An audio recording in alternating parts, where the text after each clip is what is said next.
Hello, आज हम उत्तराखंड सामान्य ज्ञान भाग 2 पर तथ्यात्मक चर्चा करेंगे। मैं हूं पुरुषोत्तम सिंह और इस वीडियो में आपका स्वागत है। उत्तराखंड उच्च न्यायालय नैनीताल में स्थित है और इसकी स्थापना 9 नवंबर सन 2000 को हुई। यह देश का 20वां हाई कोर्ट है। नैनीताल नैना पीक के आगे, नैनीताल हाई कोर्ट नैना पीक के आगे है, यानी नैनीताल हाई कोर्ट के बैकग्राउंड में नैना पीक स्थित है। इस भवन का निर्माण, उत्तराखंड हाई कोर्ट के भवन का निर्माण 1900 ईस्वी में सर संटोली मैकडोनाल्ड ने करवाया था। इसमें वर्तमान में कुल 9 न्यायाधीश हैं और मूल रूप से 7 न्यायाधीश थे। मतलब 2003 में 2 और न्यायाधीश बढ़ाकर 9 न्यायाधीश कर दिए गए। उत्तराखंड हाई कोर्ट के 4 जजों को सुप्रीम कोर्ट में एलिवेट किया गया। वो जज थे सरोज होमी कपाड़िया, यानी SH कपाड़िया। ये उत्तराखंड हाई कोर्ट के चीफ जस्टिस थे और ये भारत के चीफ जस्टिस 38वें चीफ जस्टिस बने। अगले थे जगदीश सिंह खेहर, जस्टिस JS खेहर। ये सर्वोच्च न्यायालय के 44वें चीफ जस्टिस भी बने।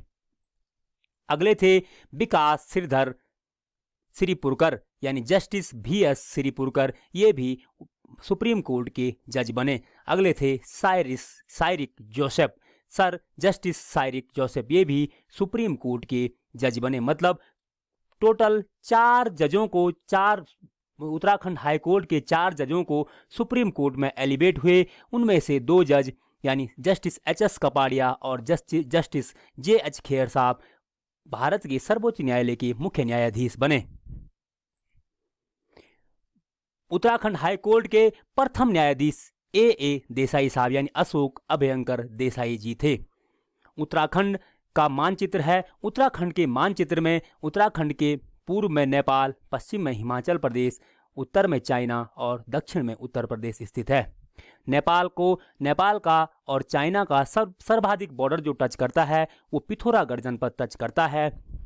और दोनों ही अंतर्राष्ट्रीय सीमाओं को, नेपाल की भी और चाइना की भी, पिथौरागढ़ सबसे लंबी सीमा टच करता है। इसके साथ साथ नेपाल को पिथौरागढ़, चंपावत और उधम सिंह नगर, इसके साथ साथ पिथौरागढ़, चंपावत और उधम सिंह नगर, यानी 3 जिले नेपाल की सीमा को टच करते हैं। तो वहीं चाइना को पिथौरागढ़, चमोली और उत्तरकाशी, यानी 3 जिले ही चाइना को भी टच करते हैं। और इन तीनों जिलों में से सबसे ज़्यादा जो डिस्ट्रिक्ट जिसकी सीमा चाइना या नेपाल से लगी हुई है वो पिथौरागढ़ जनपद है।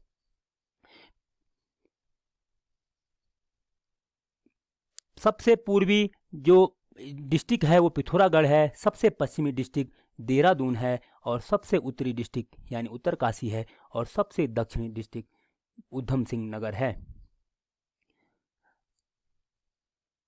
उत्तराखंड की पूर्व से पश्चिम तक लंबाई 358 किलोमीटर है और उत्तर से दक्षिण तक यानी लंबाई 358 किलोमीटर और चौड़ाई 320 किलोमीटर है। यानी उत्तराखंड लगभग आयताकार शेप लिए हुए है। उत्तराखंड का क्षेत्रफल 53,483 वर्ग किलोमीटर है और ये भारत के क्षेत्रफल का 1.69% है। उत्तराखंड की 86.07% पर्वतीय भूमि है और 13.93% मैदानी भूमि है। उत्तराखंड भारत का 19वां राज्य है और 11वां हिमालयी राज्य है। मतलब सर्वप्रथम असम हिमालयी राज्य बना, तत्पश्चात बनते गए और उत्तराखंड का नंबर 11वां हिमालयी राज्य का है। यदि उत्तराखंड की अक्षांश और देशांतर रेखाओं की बात करें तो सर्वप्रथम जरा पूरे विश्व की देख लेते हैं। इस प्रकार से ये अक्षांश, इस टाइप से ये अक्षांश जो क्षैतिज रेखाएं हैं ये अक्षांश रेखाएं दिख रही हैं और ये जो परपेंडिकुलर यानी लंबवत रेखाएं हैं ये देशांतर रेखाएं दिख रही हैं। ये रेखाएं काल्पनिक रेखाएं हैं और इन्हें अध्ययन की सुविधा के लिए बनाया गया है, जिससे कि किसी वस्तु की या किसी स्थान की सटीक जानकारी प्राप्त हो सके।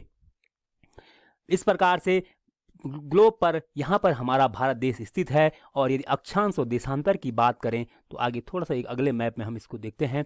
इस टाइप से ये अक्षांश और देशांतरों को एंगल के हिसाब से, कोण के हिसाब से दिखाया गया है। यदि पृथ्वी के केंद्र को सेंटर मान लिया जाए और इस टाइप सरफेस पे इस टाइप से ये काल्पनिक एंगल बनाए गए हैं। मतलब नदन हेमीस्फीयर हो या सदर्न हेमीस्फीयर हो, जो अक्षांश के साथ जो हाईएस्ट एंगल है वो 90 डिग्री होगा।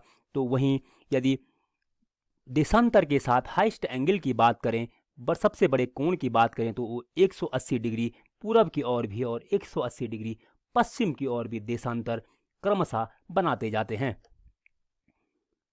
अब यदि भारत के अक्षांश और देशांतर की बात करें, तो भारत का जो अक्षांश है वो 8 डिग्री और 4 मिनट नॉर्थ, यानी इक्वेटर से नॉर्थ की ओर भारत स्थित है। इक्वेटर से नॉर्थ की ओर ये बीचों बीच जो लाइन गुजर रही है, ये इक्वेटर है, यानी भूमध्य रेखा है, जो पूरे विश्व को दो हिस्सों में काटती है। और इस भूमध्य रेखा की उत्तरी ओर भारत, ऊपर की ओर उत्तरी ओर भारत स्थित है। और इस प्रकार से ये 8 डिग्री 4 मिनट नॉर्थ की ओर से और ये 37.6 डिग्री नॉर्थ तक विस्तृत है। और इसी प्रकार एक देशांतर की बात करें, तो देशांतर में भारत का देशांतर 68.68 डिग्री और 7 मिनट से लेकर 97 डिग्री और 25 मिनट तक विस्तृत है। मतलब इस प्रकार से ये अक्षांश 8 डिग्री 4 इंच से 8 डिग्री 4 मिनट से 37 डिग्री 6 मिनट तक, और इसी प्रकार यदि देशांतर की बात करें तो 68 डिग्री 7 मिनट से लेकर 97 डिग्री 25 मिनट तक विस्तृत है। इसी प्रकार यदि उत्तराखंड के अक्षांश और देशांतर की बात करें, तो उत्तराखंड का जो अक्षांश और देशांतर विस्तृत है, उत्तराखंड का अक्षांश 28 डिग्री, यानी यहाँ ये जो लाइन गुजर रही है ये 28 डिग्री 43 मिनट से लेकर 31 डिग्री 27 मिनट तक विस्तृत है। और इसी पर ये कुल विस्तार 2 डिग्री और 44 मिनट का है। अगला यदि देशांतर के विस्तार की बात करें, तो देशांतर का विस्तार 77 डिग्री और 34 मिनट से लेकर 81 डिग्री और 02 मिनट तक है। यानी जो देशांतर का विस्तार है वो 3 डिग्री और 28 मिनट है। उत्तराखंड के विभाजन की यदि बात करें, अध्ययन की सुविधा के लिए यदि उत्तराखंड के विभाजन की बात करें, तो हम 2 प्रकार से विभाजन कर सकते हैं। एक होता है राजनीतिक विभाजन और दूसरा होता है भौगोलिक विभाजन। राजनीतिक विभाजन की बात करें तो हम उत्तराखंड को 2 मंडलों यानी गढ़वाल मंडल और कुमाऊं मंडल में तोड़ सकते हैं। और इसके नीचे यदि और भी राजनीतिक विभाजन में तोड़ना चाहें तो जिलों के हिसाब से 13 जिलों को, उत्तराखंड को 13 जिलों में तोड़ सकते हैं। तो भौगोलिक विभाजन की बात करें तो उत्तराखंड के भौगोलिक विभाजन को हम हिमालयी क्षेत्र, दून क्षेत्र और गंगा के मैदानों में विभाजित कर सकते हैं, जिससे कि अध्ययन में हमको सुविधा हो सके। अब यदि हम देखें भौगोलिक विभाजन में सबसे ऊपर यदि हिमालयी क्षेत्र को देखें, तो इस प्रकार से ये हिमालय की श्रेणियां विस्तृत रूप से यहाँ से लेकर यहाँ तक, यानी जम्मू कश्मीर से लेकर और मिजोरम त्रिपुरा तक हमें विस्तृत दिखाई दे रही हैं।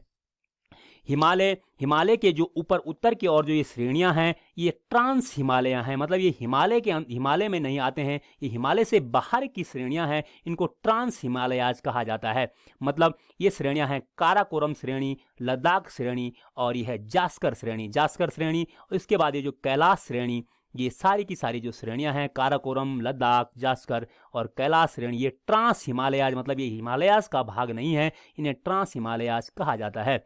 हिमालय की जो श्रेणी है, इस प्रकार से हम देख पा रहे हैं हिमालय ये जम्मू कश्मीर से लेकर या आपके अरुणाचल प्रदेश से लेकर मिजोरम, त्रिपुरा, मणिपुर, सारा इस प्रकार से ये पूरा 11 राज्यों 11 स्टेट में विकसित है। ये 11 स्टेट हैं। 7 तो उत्तर पूर्व के 7 राज्य हो गए, इसके साथ साथ सिक्किम हो गया, उत्तराखंड हो गया, वेस्ट बंगाल हो गया, हिमाचल हो गया और 2 यूनियन टेरिटरी हो गई, जम्मू कश्मीर और लद्दाख। इस प्रकार से 11 राज्य और 2 यूनियन टेरिटरी में हिमालय विस्तृत है। अब उत्तराखंड के 9 जिलों में हिमालय विस्तृत है, इसलिए उत्तराखंड के प्रोस्पेक्टिस से भी हिमालय का अलग से वर्णन करना महत्वपूर्ण हो जाता है। हिमालय का यदि अलग से वर्णन करें, सबसे पहले आता है ट्रांस हिमालयाज में काराकोरम, लद्दाख और जास्कर श्रेणी ये ट्रांस हिमालयाज में आती हैं। यह है आपकी काराकोरम श्रेणी और यह है आपकी लद्दाख श्रेणी। ट्रांस हिमालय की औसत ऊंचाई 6000 मीटर है और भारत की सर्वोच्च चोटी जो गार्डविन आक्टिन K2 है, ये जम्मू कश्मीर में स्थित है। ये भी ट्रांस हिमालयाज की चोटी है। काराकोरम श्रेणी पर स्थित है और इसकी ऊंचाई 8611 है, जो कि विश्व की दूसरी सबसे, एवरेस्ट के बाद दूसरी सबसे ऊंची चोटी है। इस प्रकार ये आपकी गॉडविन ऑक्टेन K2। काराकोरम पर ही सियाचिन ग्लेशियर भी है और सियाचिन पर विश्व का सबसे ऊंचा सैनिक अड्डा है। माउंट राकापोसी लद्दाख श्रेणी पर स्थित है। सिंधु नदी लद्दाख श्रेणी को काटकर बुंजी गार्ज का निर्माण करती है। गार्ज का मतलब गहरा खड्डा। सिंधु नदी जब लद्दाख की चोटी को बीचों बीच काटती है तो एक गहरे खड्डे का निर्माण, जिसका नाम की बुंजी गार्ज है, उसका निर्माण करती है। सिंधु नदी कैलाश श्रेणी के उत्तरी किनारे से निकलती है और पीर पंजाल और जास्कर के बीच कश्मीर घाटी है। पीर पंजाल ये लघु हिमालय की चोटी है और जास्कर और पीर पंजाल के बीच कश्मीर की घाटी स्थित है। लाहुल स्पीति घाटी हिमाचल प्रदेश की, काठमांडू नेपाल की, फूलों की घाटी उत्तराखंड की, ये मध्य हिमालय और महान हिमालय के बीच में पड़ती हैं। दून की घाटी, उधमपुर की घाटी और असम की घाटी शिवालिक हिमालय और मध्य हिमालय के बीच में पड़ती हैं। तो ब्रह्मपुत्र घाटी शिवालिक श्रेणी के दक्षिण की ओर स्थित है। हिमालय पर्वत की बात करें तो हिमालय का पश्चिमी भाग अधिक चौड़ा है और कम ऊंचा है। मतलब यदि हम पश्चिम से पूरब की ओर चलें तो हिमालय का जो पश्चिमी भाग है वहाँ अलग अलग हमें बृहद हिमालय, लघु हिमालय और शिवालिक मिलता है। तो जैसे जैसे हम आगे की ओर बढ़ते जाते हैं तो ये तीनों चोटियाँ एक हो जाती हैं और इनकी चौड़ाई घट जाती है। हिमालय का पूर्वी भाग अधिक ऊंचा है और तीव्र ढाल वाला है। हिमालय का जो आगे की ओर हम बढ़ते हैं, पूरब की ओर बढ़ते हैं, तो ये तीव्र ढाल वाला है और यहाँ ऊंचाई भी अधिक है। हिमालय का दक्षिणी ढाल उत्तरी ढाल की अपेक्षा अधिक तीव्र है, यानी दक्षिणी ढाल ज़्यादा तीव्र है और उत्तरी ढाल कम तीव्र है। हिमालय का निर्माण भारतीय प्लेट एवं यूरेशियाई प्लेट की अभिसरण प्रक्रिया से हुआ और यह अभिसरण अभी भी जारी है। इसीलिए इस अभिसरण के जारी होने के कारण इसीलिए अभी कहा जाता है कि हिमालय पर्वत अभी भी उसकी ऊंचाई लगातार बढ़ रही है। महान हिमालय का आंतरिक भाग अजैविक चट्टानों, ग्रेनाइट, नीस और शिस्ट से बना हुआ है। इसकी औसत ऊंचाई लगभग 6000 मीटर है। इस श्रेणी का दक्षिणी ढाल उत्तरी ढाल की तुलना में अधिक तीव्र है। एवरेस्ट, कंचनजंगा, मकालू, धूलागिरी, नंगा पर्वत, नामचा बरुआ इसकी मुख्य चोटियां हैं। ये महान हिमालय की चोटियां हैं। एवरेस्ट विश्व की सर्वोच्च चोटी है, तो कंचनजंगा जो कि सिक्किम में स्थित है ये भारत की सर्वोच्च चोटी है। मतलब जो गॉडविन ऑक्टेन K2 थी वो ट्रांस हिमालयाज की चोटी है और जो हिमालय की सर्वोच्च चोटी भारत में स्थित है वो है कंचनजंगा और ये सिक्किम में स्थित है। मध्य या लघु हिमालय महान तथा शिवालिक के बीच में स्थित इसकी सामान्य ऊंचाई 3700 से लेकर 4500 मीटर तक है। पीर पंजाल हिमाचल प्रदेश में, धौलधर हिमाचल प्रदेश में, पीर पंजाल हिमाचल और जम्मू कश्मीर में फैला हुआ है। तो धौलधर हिमाचल प्रदेश, मसूरी, नागटिब्बा ये उत्तराखंड में है। श्रेणी इसी पर है, मतलब मध्य हिमालय या कहीं लघु हिमालय में पीर पंजाल, धौलधर, मसूरी श्रेणी, नागटिब्बा श्रेणी है। डलहौजी, शिमला, नैनीताल, मसूरी, रानीखेत, दार्जिलिंग हिल स्टेशन भी मध्य हिमालय या लघु हिमालय पर ही स्थित हैं। इसके घास के मैदानों को बुग्याल, पयार या मर्ग कहा जाता है। इसका दक्षिणी ढाल तीव्र, नग्न और उत्तरी ढाल तीव्र और सघन वनस्पति से आच्छादित है। इसे सुगर कटक इसलिए कहा जाता है क्योंकि इसका उत्तरी ढाल जो है वो कम तीव्र है और दक्षिणी ढाल क्या है, अधिक तीव्र है। इसलिए अधिक तीव्र वाले ढाल में वनस्पति कम है और कम तीव्र वाले ढाल में वनस्पति अधिक है। इसलिए इस प्रकार की उसको सुकर कटक भी कहते हैं।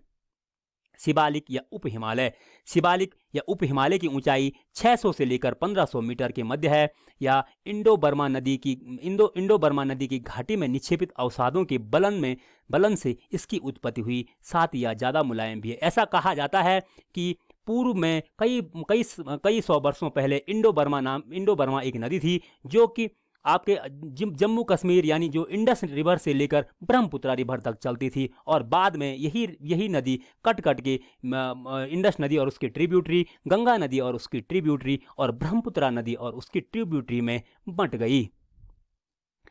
इसमें बलुआ पत्थर, चिकनी मिट्टी, चूना पत्थर आदि पाए जाते हैं। अनेक स्थानों पर यह विघटित हो चुकी है। अरुणाचल प्रदेश में मिसमी, अबोर, मिरी, बोमडिला इसी का विस्तार है। उत्तराखंड का